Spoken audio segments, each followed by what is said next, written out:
पुण्यातील ruby hall kidney racket प्रकरण doctor Ajay तावरेला 2 दिवसांची पोलीस कोठडी पुणे सत्र न्यायालयानं पोलीस कोठडी वाढवली। पुणे विमानतळावरून 235 विमानांची ये-जा होणार तर हवाई दलाकडून अधिकच्या विमान उड्डाणासाठी परवानगी।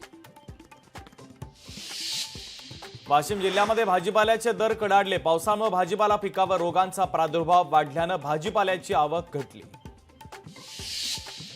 अमरावती जिल्ह्यामध्ये 6,91,000 हेक्टरवर होणार पेरणी। यासाठी कृषी विभागाच्या वतीने 81,095 क्विंटल बियाणांचं नियोजन।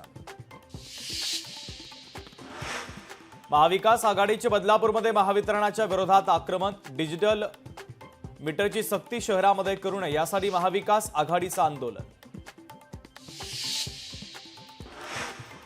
शून्य बॅलन्सवर कोणतेही शुल्क आकारले जाणार नाही, कॅनरा बँकेची मोठी घोषणा।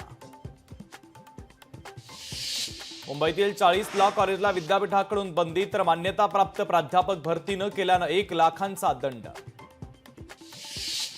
रेल्वे पोलीस दलामध्ये मनुष्यबळाचा अभाव। रेल्वेत अधिकाऱ्यांची 65 पदं रिक्त। रेल्वे पोलीस कर्मचाऱ्यांची 693 पदं रिक्त।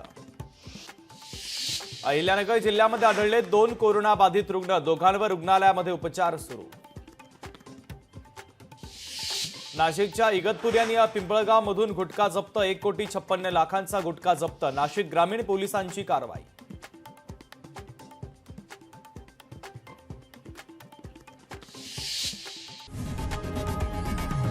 लोकशाही मराठी ऐका, पहा, जागरूक रहा।